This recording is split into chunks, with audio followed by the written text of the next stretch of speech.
आपके सामने उपस्थित हुआ है, हमारे सामने उपस्थित हुआ है चातुर्मास की चतुर्दशी का चातुर्मास प्रारंभ। हमेशा तो चातुर्मास होता है 4 महीने का, और इस साल में है सभी साथियों को बोनस मिला। 3 साल के बाद में लगभग हर 3 साल के बाद में क्या मिलता है? बोनस। सबको बोनस चाहिए।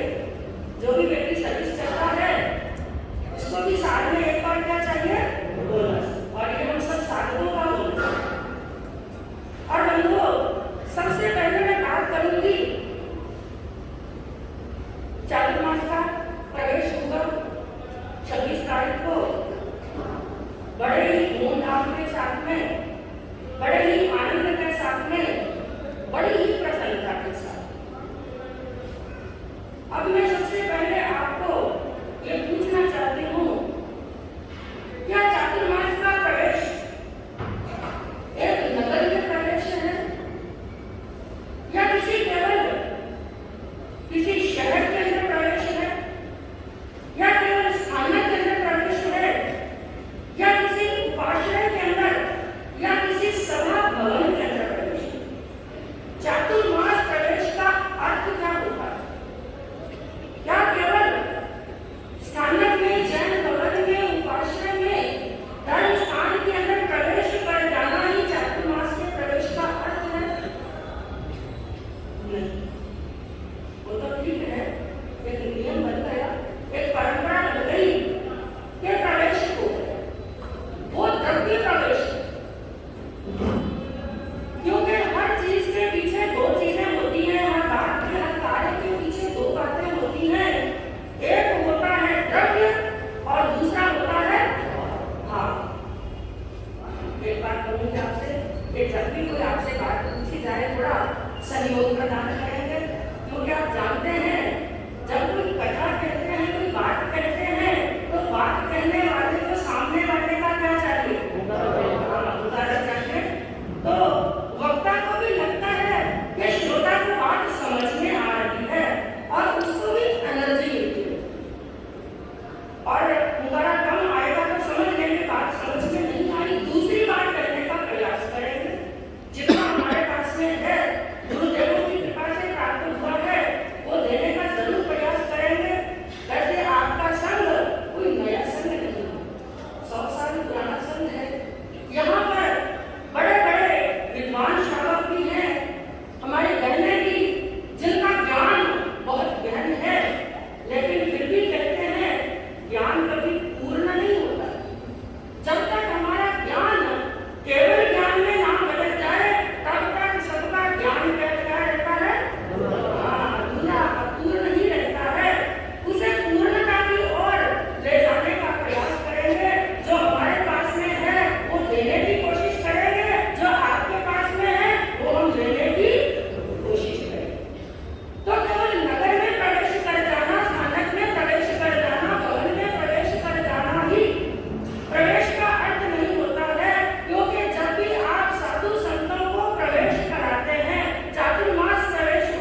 क्लास में 4 प्रश्न पूछेंगे प्रवचन में से, और वो भी किस लिए पूछेंगे, ताकि आप प्रवचन को ध्यान से सुने और आपका नोट किया हुआ होगा कि कहते हैं कि 100 बगना एक लिखना, लिखा हुआ होगा तो आज नहीं तो कल, कल नहीं तो परसों कभी भी स्वाध्याय करने के लिए बैठेंगे, किताब सामने आएगी तो पूरा चलचित्र की तरह सामने आ जाए। ज्ञान की वृद्धि के लिए रखा गया है और कुछ भी नहीं। तो अंधकार है अज्ञान का प्रतीक और प्रकाश है ज्ञान का प्रतीक। अंधकार से निकलना है और ज्ञान में आना है, क्योंकि यह बहुत बड़ी अवधि होती है जब चारित्र आत्माओं का सहयोग मिलता है, उनके दर्शन का लाभ मिलता है, उनसे कुछ प्राप्त करने का अवसर मिलता है, क्योंकि बाकी 8 महीने तो आपके भी निकल जाते हैं संसार के कार्य के अंदर और साधु संतों के भी निकल जाते हैं विहार करने के। तो इतना लंबा समय आपको सहयोग मिलता है और उसके बाद में चतुर्थ क्या है, सत्संग से लाभ कमाने का अवसर। आगे से थोड़ा थोड़ा आगे थोड़ा सा आगे बढ़ो, आकाश में विकास करो।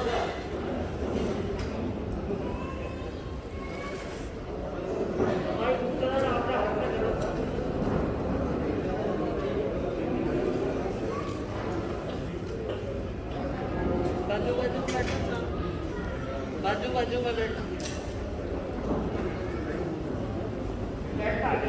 बीच में जगह नहीं रखते, बाजू में।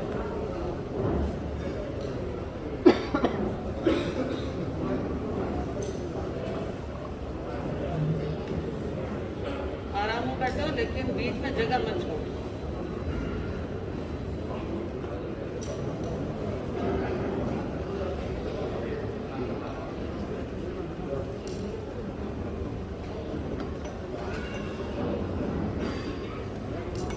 इधर जगह है भाई, इधर आ जाइए, इधर इधर आ जाइए, सामने की तरफ।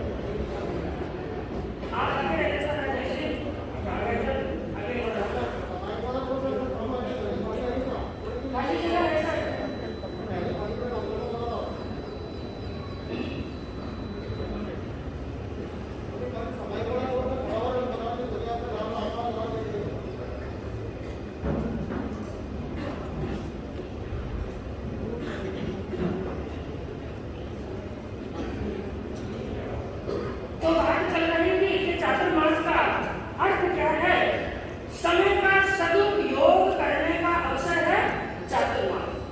श्रद्धा, भक्ति और विश्वास के साथ में कर्म करवाने का अवसर होता है चातुर्मास, क्योंकि इस समय के अंदर आपके समस्त सांसारिक कार्य, जिनको मंगल कार्य बोलते हैं, वो शादी का, विवाह का, मरने का, मुलावे का, गृह प्रवेश का, इन सभी कार्यों के ऊपर क्या लग जाता है, विराम।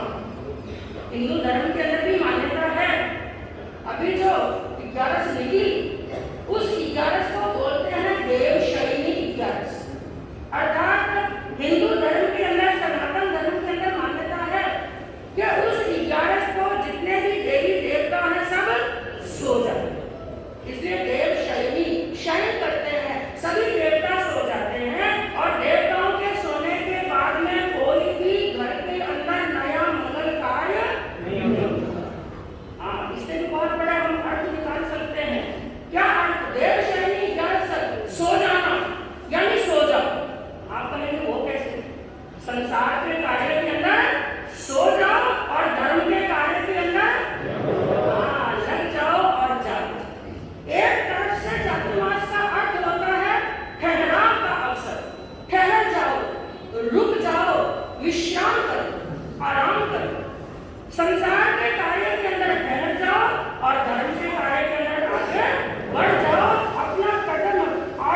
यानी लोगों को मारता, जंगल के अंदर पहले तो लूट लेता, फिर उनको मार देता और मारने के बाद में उनकी उंगलियां काट करके उनकी एक माला बनाता और गले के अंदर धारण कर लेता। इसलिए नाम पड़ गया अंगुली माला।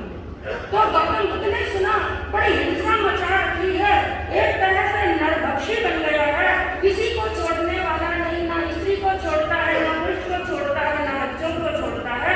और संतों का काम होता है जो ऐसे मार्ग पर चलते हैं, हिंसा के मार्ग पर चलते हैं, जिन्होंने सन्मार्ग छोड़ दिया है, उनको सन्मार्ग पर लाना। जैसे भगवान की शरण के अंदर आया अर्जुन मानी जैसा हत्यारा, और वो भी संत। तो गौतम बुद्ध गए उनको उपदेश देने के लिए जंगल के अंदर। उनके शिष्यों ने मना किया, गुरुदेव उधर मत जाइए, वो बड़ा खूंखार है।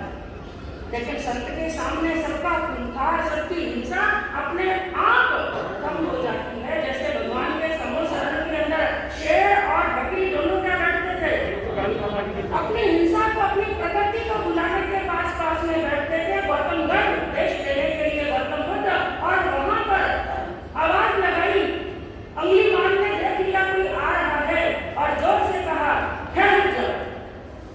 गौतम बुद्ध ने कहा, अंगुली मान, मैं तो ठहर चुका हूँ, तुम ठहर जाओ।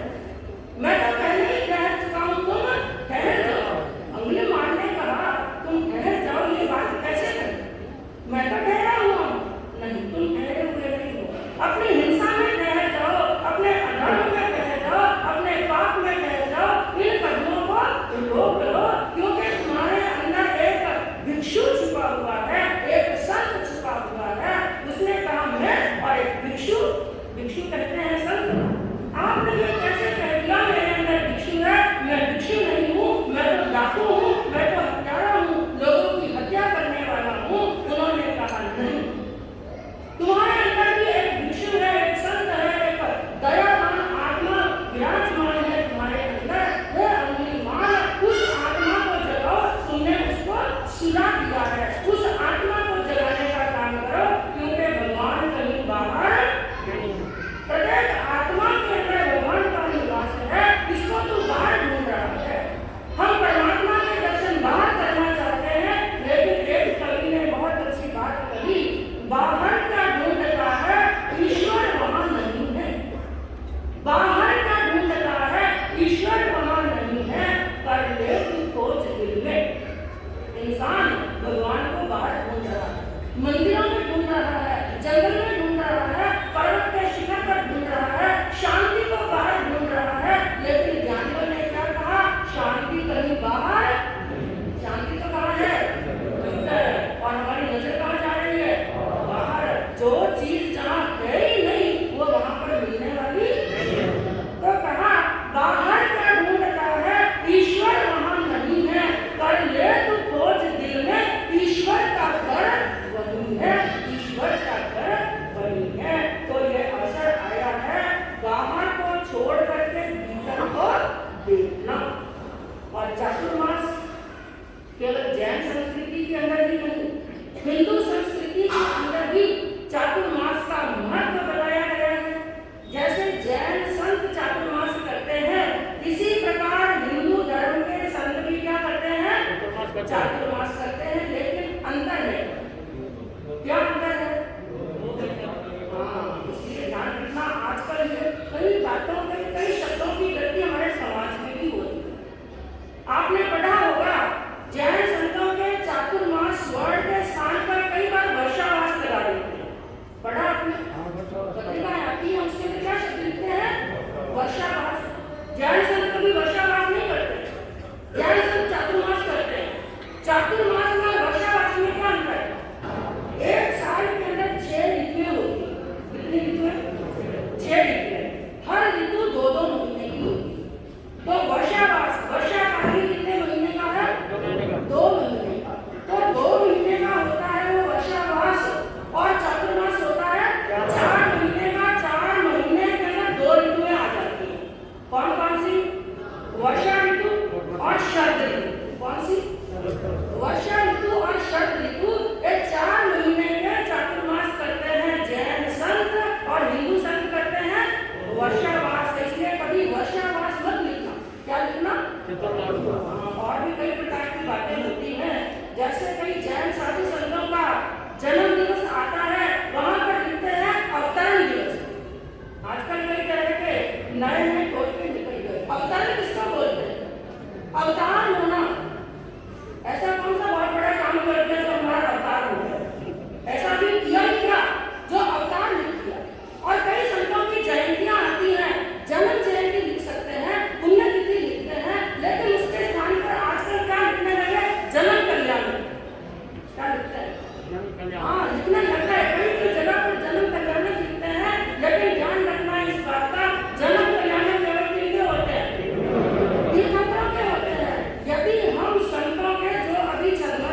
हुंकारा तो बड़ा जोरदार लगाते हैं और ऐसा लगता है जैसे इनके जैसा कोई ज्ञानी नहीं। लेकिन कई बार क्या होता है, जितना बड़ा ढोल उतनी बड़ी किसका ध्यान आ रहा है। वैसे आपके यहाँ पर बड़े बड़े ज्ञानी हैं, अभी ध्यान में है, आप अपने ऊपर बात मत लेना। वैसे किस्सा याद आ गया, इसलिए सुना देती हूँ। एक बार एक गांव के अंदर एक उम्र वाले संत थे, वृद्ध संत थे, बड़े ज्ञानी थे, बड़े तपस्वी थे और खूब आगमों का ज्ञान था। उनका नाम चारों तरफ फैला हुआ था कि बड़े आगमिया था। अकेले थे संत, एकल बिहारी, चातुर्मास का अवसर था और जब चातुर्मास 2-4 दिन पहले प्रवेश हो जाता है तो कोई ज्ञानी श्रावक पूछते हैं कौन सा आदमी ले हो, कौन सी चौकी बात पूछते हैं। गुरु जी महाराज साहब ने पूछा, हाँ कुछ श्रावक कौन सी चौकी लेंगे, कौन सा आगम बचेंगे। वो एक श्रावक जो सबसे आगे वाले हैं, उन्होंने पूछा, बाजी हमने सुना आपको बहुत बड़े ज्ञानी है, बड़े विद्वान है, आगमों की ज्ञाता है, ज्ञान आपको आगमों का ज्ञान है, तो आप कौन सा आगम सुनाएंगे। उन्होंने कहा, देख लेंगे श्रावक जी, जैसा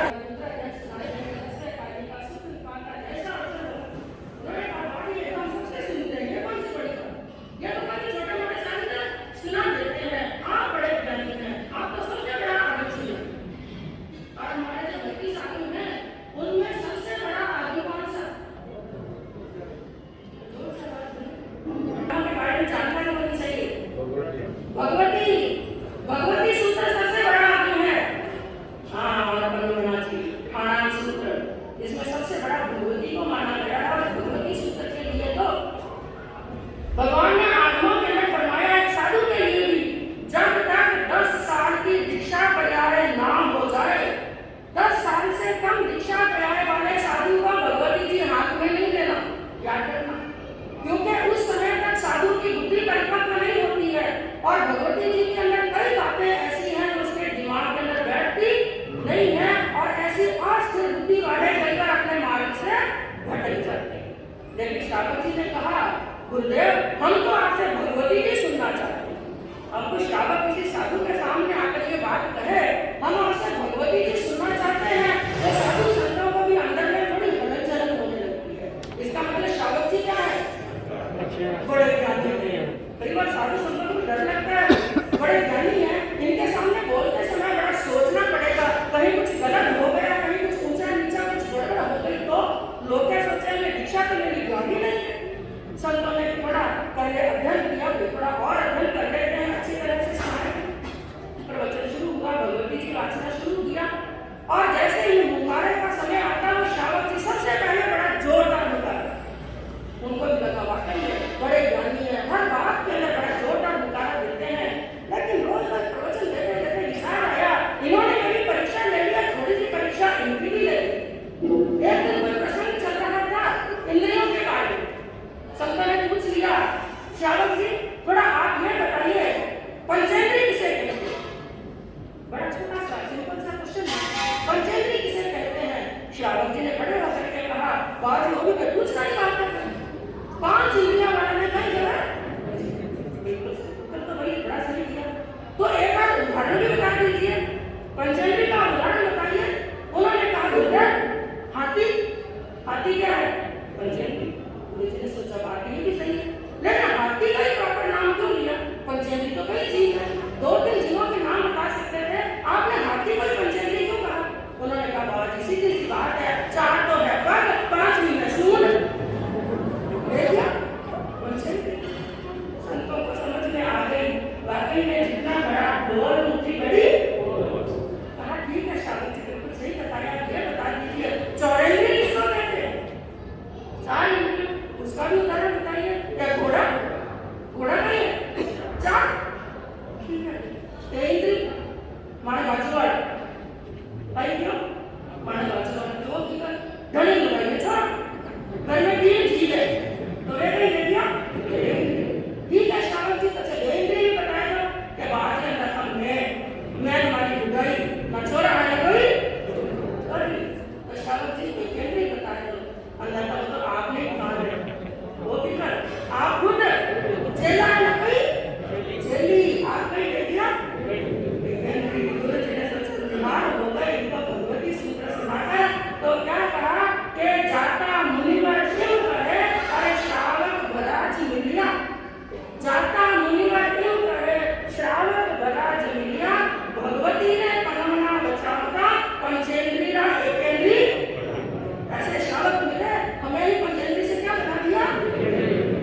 अवसर हमारे सामने आया है, हमें अपनी आत्मा को जगाना है।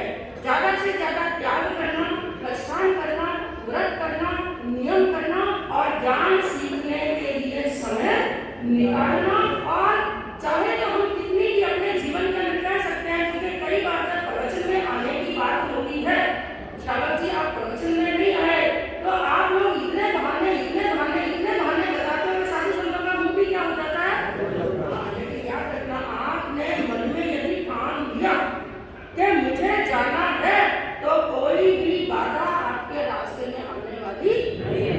4 लाइनें कहकर के अपने वक्तव्य को विराम दूंगी। एक कवि ने क्या कहा, दीप निष्ठा पा जले तो आंधियां बाधक न हो।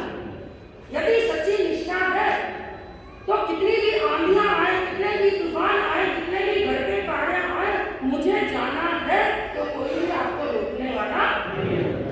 और यदि मन ही नहीं है, थोड़ा सा जुकाम हुआ वो भी आपको रोक सकता है। बॉडी थोड़ा जुकाम ले लो, थोड़ा बुखार चल रहा है तो जगह ढालन में नहीं आया और भाई श्रावक जी साड़ी तरह के दुकान में बैठे हुए दिखाई। हाँ, तो क्या कहा, दीप निष्ठा का जले तो आंधियां बाधक न होती, आदमी में लगन हो तो मजबूरियां बाधक न हो। दीप निष्ठा का जले तो आंधियां बाधक न होती, आदमी में लगन हो तो मजबूरियां बाधक न होती। हारते हैं वो जिनको अपने पर विश्वास नहीं, हारते हैं वो जिनको अपने पर विश्वास नहीं। बढ़ चले पथ पर पथिक तो दूरियां बाधक न होती, दूरियां बाधक न होती। तो अपनी आत्मा को जगाने का प्रयास करेंगे, धर्म में लगाने का प्रयास करेंगे, इसी भावना के साथ।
बरतायो आनंद, निर्वीरो मिटायो प्रभु जी बरतायो आनंद। तारो नाम जगत में चाहो, मारी सभा में रंग बरसाओ। तारो नाम जगत में चाहो,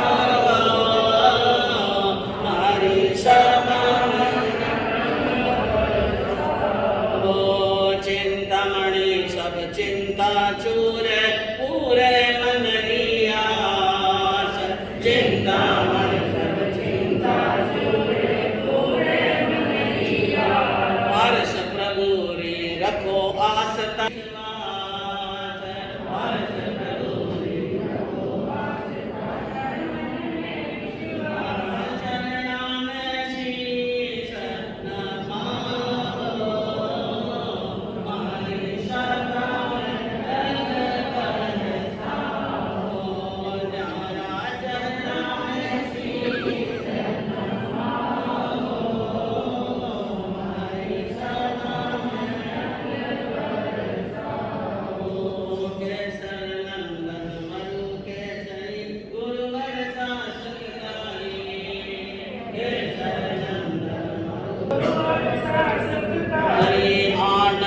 मंगल थारा नाम सो जाने दुनिया सारी। आनंद मंगल थारा नाम सो जाने दुनिया सारी। मारी अर्जी पे मेहर कराओ, मारी सदा में रंग बरसाओ, मारी विनती पर मेहर कराओ, मारी सदा में रंग बरसाओ। प्रवर्तन पूज्य गुरुदेव श्री रूपचंद जी महाराज साहब, वल्लराभूषण संत शिरोमणि पूज्य गुरुदेव श्री सुब्रमण्य जी महाराज साहब, सद्गुणों की उपासिका शरण मना शांतदांत गंभीरा गुरुवरिया मां श्री सज्जन कंवर जी महाराज साहब के पावन चरणों में कोटि कोटि वंदन। धर्म प्रेमी बंधुओं, जिन वाणी के सच्चे उपासकों, शीलवती माता वंदना। आज बड़ा ही हमारे सबके पुण्य का उदय का काल चल रहा है। आप एक धर्म स्थान पर पधारे। धर्म स्थान में आना, वो भी समय लेकर के बैठना और बड़े ध्यान से बात को सुनना, ये बहुत बड़ी कुर्बानी है। ये बहुत बड़ी क्या है? कुर्बानी। धर्म की बात आपको अच्छी लगे और बड़ी कुर्बानी, बहुत बड़ी कुर्बानी है कि आपको धर्म की बात क्या लग रही है? अच्छी। आपके मुख से अगर भगवान के नाम का उच्चारण हो रहा है, आपके नाम से प्रभु के नाम का स्मरण हो रहा है, तो समझना चाहिए भरपूर पुण्य का उदय चल रहा है। बिना पुण्य के उदय, बिना भाग्योदय कोई भी मनुष्य भगवान का नाम नहीं ले सकता। एक मारवाड़ी के अंदर एक कवि ने कहा, अरे पापी राम कसो राम नहीं निकले, पापी राम कसो राम नहीं निकले, भर के सर में गई गारा में, के सर मिल गई गारा में। पापी राम कसो राम नहीं निकले। पापी कभी राम का नाम नहीं ले सकता है, हरि का नाम नहीं ले सकता है, जिनेश्वर देव का नाम नहीं ले सकता है, अपने गुरु का नाम नहीं ले सकता। भगवान का नाम ले रहे हो, व्रत में हैं, फिर घर से चलकर आए, बैठे हैं और ध्यान से जिनवानी श्रवण कर रहे हैं, आपकी बड़ी ही भाग्य की उदय का समय चल रहा है। आपकी धर्म भावना का, आपकी सत भावना का, आपकी अनुमोद भावना का मैं बहुत बहुत अनुमोदना करती हूँ और धर्म वर्धक के श्री दरबार में आपका सबका स्वागत है। चातुर्मास क्या है, चातुर्मास में क्या करना चाहिए, इसके बारे में आपने सुना, जानते हैं, बहुत कुछ समझ में आया है, आ चुका है और वर्षों वर्षों से चातुर्मास तो हो ही रहे। चातुर्मास एक महत्वपूर्ण शब्द है। चातुर्मास आरोग्य और पर्यावरण की दृष्टि से भी बहुत महत्वपूर्ण है। चातुर्मास के शाब्दिक अर्थ और परिभाषाएं भिन्न भिन्न प्रकार से आपने श्रवण की। कुल मिलाकर भक्ति से, भावना से धर्म ध्यान में लग जाना है और तब त्याग व्रत नियम जैसी जैसी शरीर की सामर्थ्य और योग्यता हो, उनके अनुरूप त्याग व्रत और पचकान भी करें, क्योंकि यह आरोग्य की दृष्टि से महत्वपूर्ण है। जितना इस समय के अंदर हम अपने शरीर का और आत्मा का ध्यान अगर बराबर रखें तो आत्मा भी पुष्ट होती है और शरीर भी क्या होता है? निरोग। शरीर भी निरोग होता है। और दूसरी बात, 5 महीने का काल है, 120 दिन का चातुर्मास नहीं है। कितने दिन का है? 150 दिन का चातुर्मास है। लाभ उठाने वाला तो बहुत बड़ा लाभ उठा सकता है, लेकिन एक बात मां शक्ति जी स्नेह प्रभा जी ने आपको बताई थी, समय का ध्यान रखना। कहते हैं न काल अति वर्तन्ते स्वेषु कर्मसु महान। महान पुरुष होते हैं, अपने कार्य समय पर संपादित कर देते हैं। हर चीज का एक समय होता है, प्रवचन का भी एक समय होगा, 9 से 10। जैसा आप कहेंगे हम 9 से 10, 9:15 से 10, जैसा आप कहेंगे, जैसा आप हमें बताएंगे, उनके अनुसार ही हम टाइम लेंगे। वही समय है, तो वो एक समय है कि 9:15 से 10:15। अब कोई भाई 9:15 से 5 मिनट 10 मिनट पहले आते हैं और कोई 9:30 आए, कोई 9:45 आए, तो प्रवचन का मजा तो क्या हो जाता है? कोई आगम चल रहा है, कोई आगम के अंदर, प्रवचन के अंदर कोई 4 गंभीर बात चल रही है, कोई चारित्र चल रहा है, उनकी कड़ी टूट जाए। और कड़ी टूटने के बाद में चैन बनने वाली नहीं है। फिर आपको पूछना पड़ेगा, कल मैं आया को नहीं भाई, कल मैंने कहीं देर गया था और इन बात ने कटे छोड़ दियो, तो कल मैं नहीं आया, आज तो मैं जाऊँ, कल मैं नहीं आया, कल कहीं किया तो वो दूसरा पूछना पड़ेगा। अच्छा है कि आप बराबर कड़ियों कड़ी जोड़ता रहो, आता रहो। तो चातुर्मास के अंदर जो भी चारित्र, जो भी आगम, उत्तराध्याय सूत्र, जो भी आगम, क्योंकि चातुर्मास के अंदर 3-4 आगमों के वाचन होगा, और चारित्र के अंदर अंजना शक्ति का चारित्र वाचेंगे। अंजना शक्ति का नाम, हाँ, शिव की सद्गुण की, और अंजना शक्ति के चारित्र के माध्यम से आपको यह बताया जाएगा कि कर्म क्या चीज है।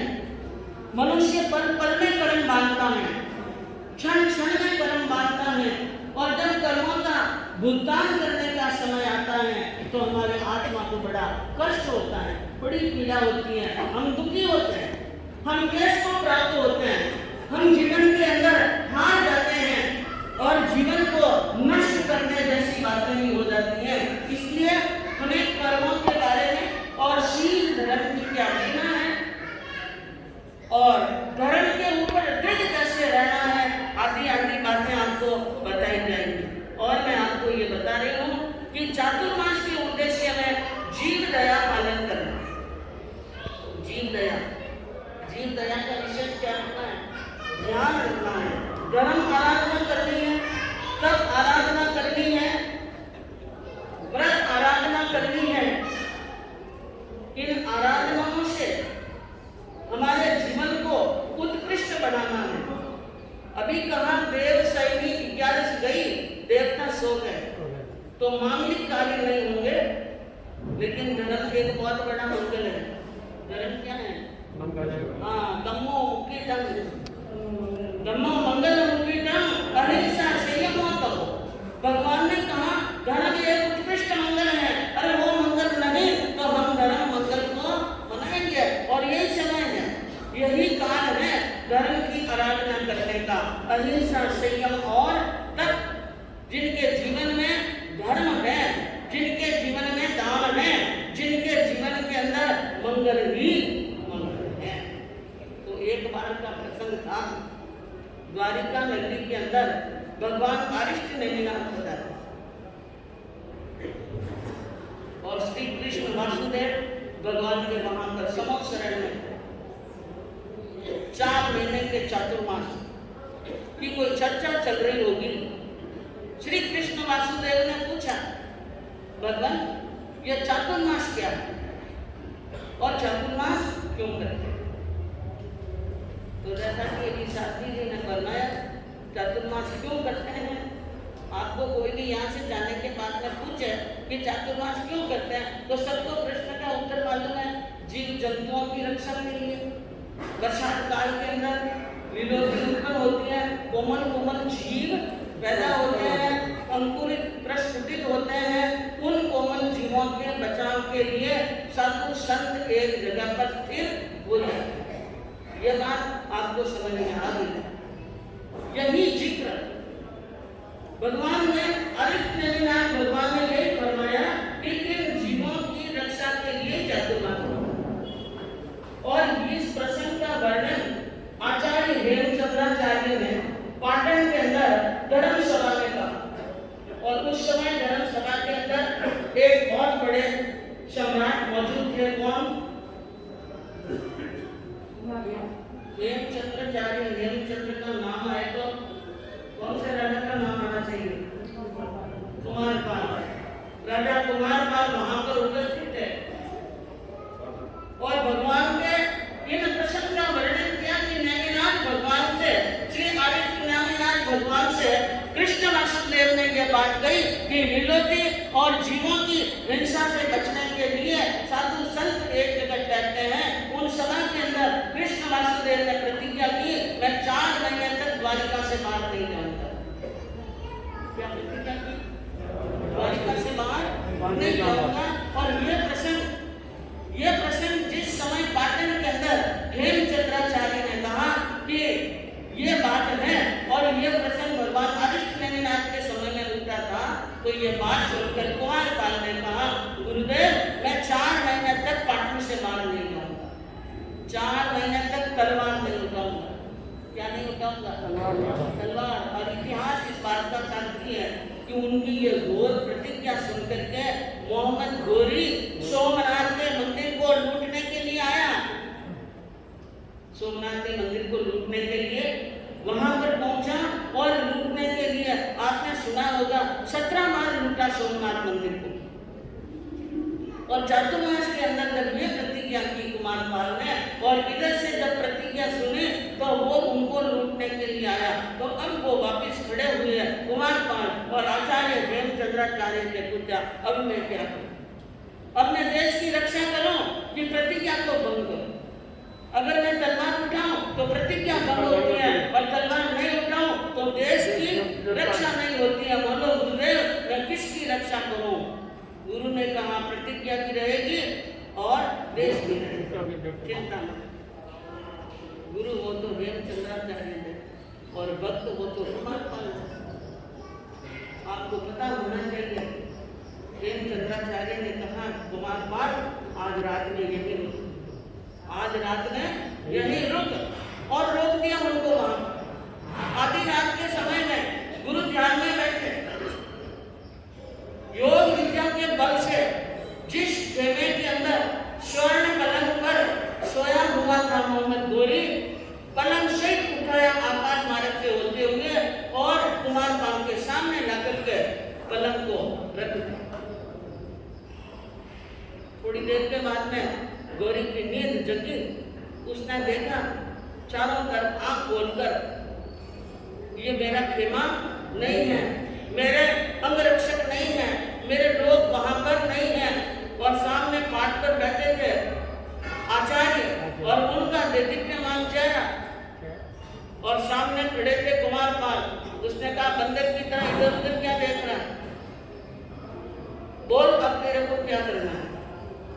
वो समझ गए कि मुझे कहीं से कहां पर लेके आया गया है, समझ गए 1 मिनट के अंदर। और उसने कहा कि जिनके गुरु इतने महान हो और जिस भक्त में इतनी श्रद्धा हो उसके देश का माल भी बाका होने वाला नहीं है। मैंने बड़ी गलती की और मैं भ्रम में रहा कि मैंने लूटने के लिए यहाँ आने का यानी तैयार किया, कोशिश की, लेकिन मैं अब जा रहा हूँ। अब मैं वापिस यहाँ से क्या हो रहा हूँ? जा रहा हूँ। तो उस समय तो वो वहां से क्या हो गया था रवाना। मैं आपको ये बताना चाहती हूँ कुमारपाल भी 5वें आरे में हुआ। कौन से आरे में? चौथे आरे में हुआ। आपने विश्वास है? या चौथा में भी है, 5वां में? पक्की बात है ना? 5वें आरे में हुई, कुमार पाल 5वां आरा में हुआ। और चातुर्मास जब भी होता, क्या नियम होते थे कुमार पाल राजा के? चातुर्मास में पाटन से बाहर नहीं आना, चातुर्मास में ब्रह्मचर्य का पालन करना, और चातुर्मास में तांबूल नहीं खाना। और आपको पता होना चाहिए कि कुमार पाल का राज्य 18 प्रांतों में चलता था। 18 प्रांतों में उनका राज्य था। 18 प्रांतों में हमारी पट्टा बजाया। सबसे बड़ी बात है, भगवान महावीर की टाइम में 14 चातुर्मास किए भगवान महावीर ने नालंदा पाड़ा राजगढ़ी के अंदर, लेकिन वहां पर हमारी पट्टा नहीं बजा था। वो हमारी पट्टा कुमार पाल के राज्य के समय में 18 प्रांतों में बजा। आपको समझ में आया हमारी पट्टा का मतलब क्या होता? कसाई की दुकानें नहीं, उनके राज्य में कसाई की कोई दुकान नहीं। कसाईयों को बुला करके एक दिन राज्यसभा में बुलाया और कहा 3 साल तक तुम्हारे परिवार का पालन पोषण करने का खर्चा राज भंडार से दिया जाए। 3 साल के अंदर तुम अपना दूसरा व्यवसाय शुरू करो। और सभी को हिंसा का क्या करा दिया? याद। और या ऐसे गुप्त करों का जाल छोड़ा हुआ था कि कोई मारो शब्द भी कह देना, उनको पकड़ करके लेके आना। मारो शब्द, मुंह से खाली शब्द भी या मार दो इसको, ये भी नहीं कह सकते।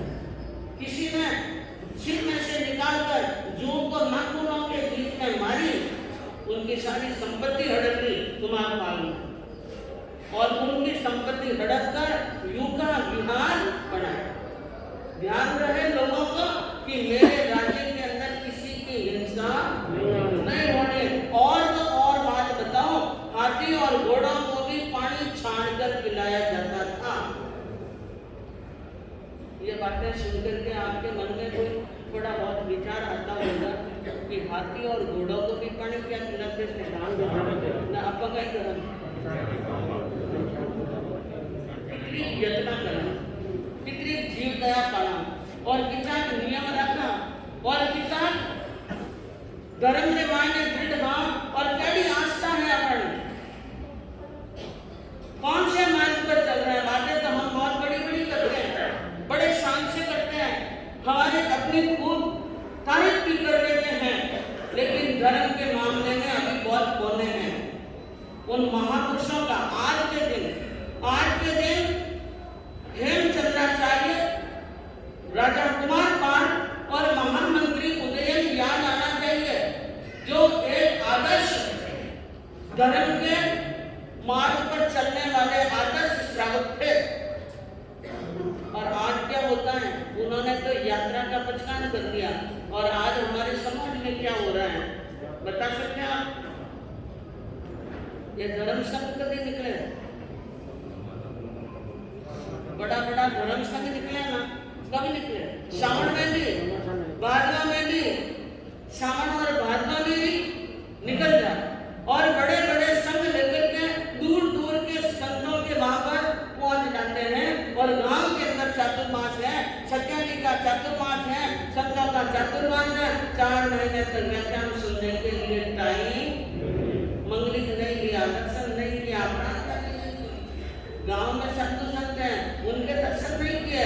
अगर धर्म की श्रद्धा पक्की होती तो कैसा भी साधु हो, कैसी भी साधु हो, कम से कम खाने में जाकर दर्शन कर मंगलिक तो सुन लेते।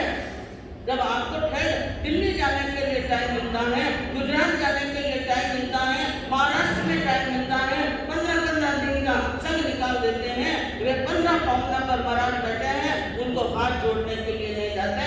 ये धर्म श्रद्धा है। और वहां जाकर के इतना बड़ा खर्चा करके वहां यात्रा करके जाके उनको पूछो कितनी समय की, कितने संपर्क किए, कितने त्याग लिए, कितने बचकान लिए, तो 0। शॉपिंग कर ली, होटलों में ठहर गए, खा लिया, पी लिया, मन का मनोरंजन हो गया, तीर्थ यात्रा कर ली, नहीं कर ली। हाँ, तो बंधुओं ध्यान रखने की बात है। इन सारी चीजों पर चिंतन और मनन करने की बात है, सोचने समझने की बात है। हमारा धर्म जीव दया का धर्म है, हमारा धर्म यत्न का धर्म है, हमारा धर्म अहिंसा प्रदान धर्म है। हम इन धर्म और इन चातुर्मास को और हमारे जीवन को तप से, त्याग से, व्रत से, प्रस्थान से, नियम से, मैं कहूँ इस चातुर्मास के अंदर सबको मास खमन करना। तो बात करेंगे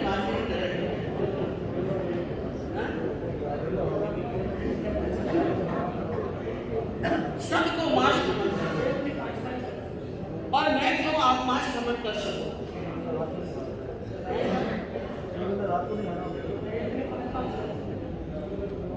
मास खमन, उपवास वाला मास खमन वो तो है ही, बाकी भी और कई तरह का मास खमन, कम से कम 25-30 तरह का मास खमन मानते हैं। नौकांशी का मास खमन, पौषी का मास खमन, रात्रि भोजन के त्याग का मास खमन, चौकिया का मास खमन, ब्रह्मचर्य पालन करने का मास खमन, सब मास खमन है। खाना देवाना आपके वाला बात ये है कि मैं 4 मास खमन कर लूं। तो मैं एक बात कहूँ, अगर ठेठ शिखर में नहीं हुआ, छोटा छोटा ही त्याग करा, छोटा छोटा ही पचकान करा, लेकिन हर एक व्यक्ति ने त्याग और पचकान के मायने जुड़ना, छोटा छोटे करा, एक घंटा भी मुंह नहीं करा तो भी कोई बात नहीं। 1 महीना तक 1 घंटा मौन करी तो 1 घंटा ही मौन रहा तो भी एक मास खमन तो हुए। कुछ न कुछ करो, कुछ न कुछ करना है तो मास खमन करना है, बेला बेला करना है। हो सके बहनों से 5 और 8 भी करनी है, और वो उपवास वाला मास खमन भी करना है सबके अंदर। इसके अलावा जमीन का त्याग, तिथियों में हरी लीलोती का त्याग, सुबह शाम देवसी राशि अगर प्रतिक्रमण करे वो भी एक मास खमन है।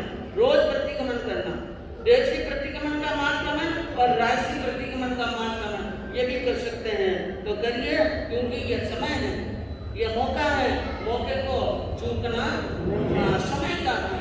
चेतन चेत संग तो चेत समय हो विद्या जागे, चेतन चेत संग तो चेत समय हो विद्या जागे। अरे जबरदस्त चौमासानी आई, जबरदस्त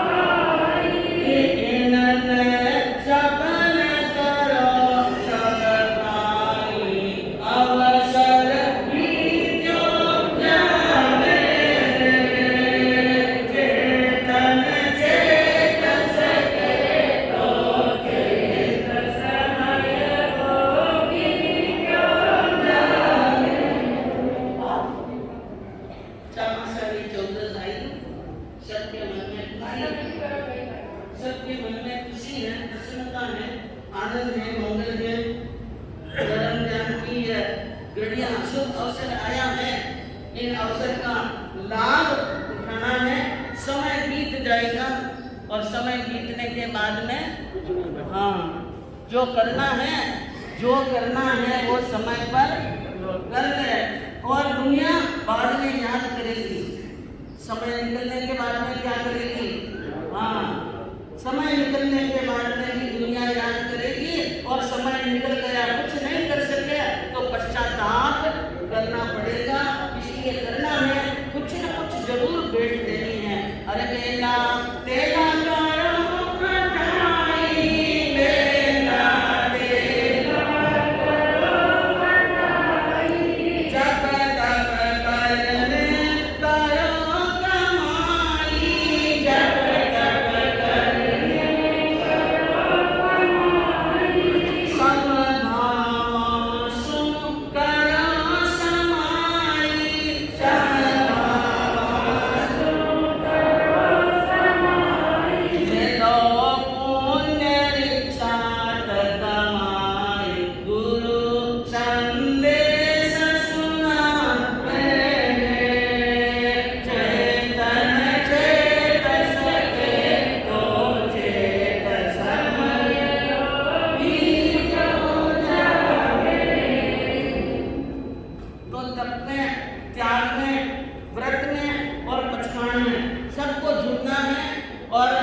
प्रतिदिन वाचन होगा। कल अस्वाध्याय है और परसों भी क्या है, अस्वाध्याय है। 2 दिन के बाद में उत्तराध्ययन की सूत्र की शुरुआत होगी और उनके बाद में भिन्न भिन्न प्रसंगों के ऊपर भिन्न भिन्न दिनों में प्रत्येक बदल बदल कर टॉपिक पर उपदेश और प्रेरणा दी जाएगी और चारित्र के अंदर अन्ना सती का चारित्र आपके सामने बांटा जाएगा और उनको ध्यानपूर्वक आपको सुनना है और उनसे शिक्षा और प्रेरणा जो मिलती है उन शिक्षा और प्रेरणा को भी क्या करना है, ग्रहण करना है, जीवन में उतारने का प्रयास करना है। तो मैं आज शुरुआत करूंगी अंजना सती के चारित्र की, मंगलाचरण के जो जिन विद्वानों ने महापुरुषों ने इन चारित्र की जो रचना की है उन चारित्र के अंदर मंगलाचरण की और मंगलाचरण तो हर स्थान पर होता है। बंधुओं याद रखिए, घर के अंदर नींव लगाते हैं, मकान बनाते हैं तो मकान के अंदर जो नींव लगाते हैं तो नींव का भी एक मूर्त होता है। नींव का भी क्या होता है, मूर्त। घर में ब्याह और शादी होते हैं तो उनका भी एक मंगल मुहूर्त होता है। सबसे पहले क्या करते हैं,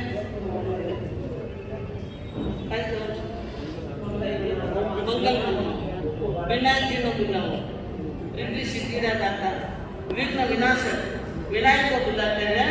लेकिन जब कोई विद्वान, जब कोई महापुरुष किसी चारित्र का रचना करते हैं तो वे भी मंगलाचरण करते हैं। और मंगलाचरण आप लोग इसलिए करते हैं कि जो कार्य हम करने जा रहे हैं उसके अंदर कोई विघ्न नहीं आना, कोई रुकावट नहीं आना, किसी प्रकार की कोई बाधा नहीं आना, इसलिए मंगल मनाते हैं।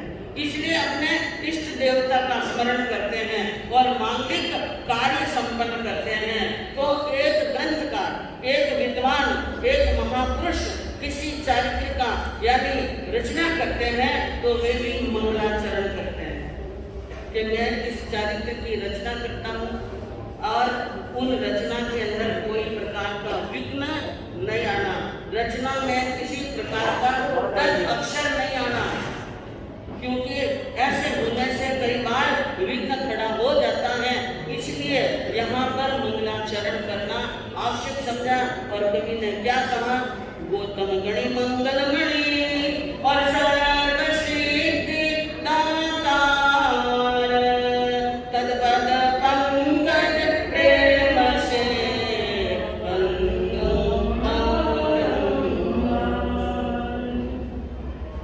सबसे पहले 14 पूर्व के पाटी 4 ज्ञान के धनी गौतम गणधर को नमस्कार किया है। गौतम मणि मंगल मणि, गौतम को मंगल रूप माना है। मंगलम भगवान वीरो और मंगलम गौतम प्रभु, मंगलम स्थूलि भद्राज्ञा जय मंगल। 4 मंगल, भगवान महावीर मंगल, गौतम स्वामी मंगल और स्थूलि भद्र आचार्य मंगल और जैन धर्म मंगल। तो गौतम शब्द के अंदर 3 अक्षर हैं, गौतम, गग्गे मणि, गग्गे नाम 2 शब्द की और तत्के सुंदर वृक्ष और मणि चिंतामणि गौतम नाम प्रत्यक्ष। गो कहता है कामधेनु गाय और त कहता है कल्प वृक्ष और मैं कहता है चिंतामणि।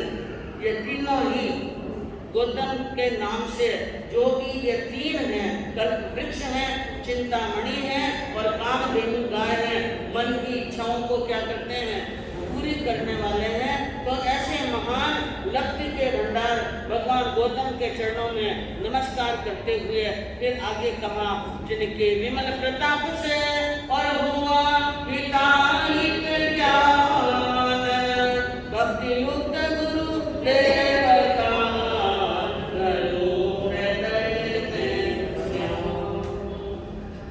जिनके पुण्य प्रताप से हुआ हिताहित ज्ञान, जिनके पुण्य प्रताप से, जिनकी कृपा से, जिनकी मेहरबानी से हित और अहित का ज्ञान हुआ, ऐसे गुरु भगवंत को क्या करता हूँ, नमस्कार करता हूँ।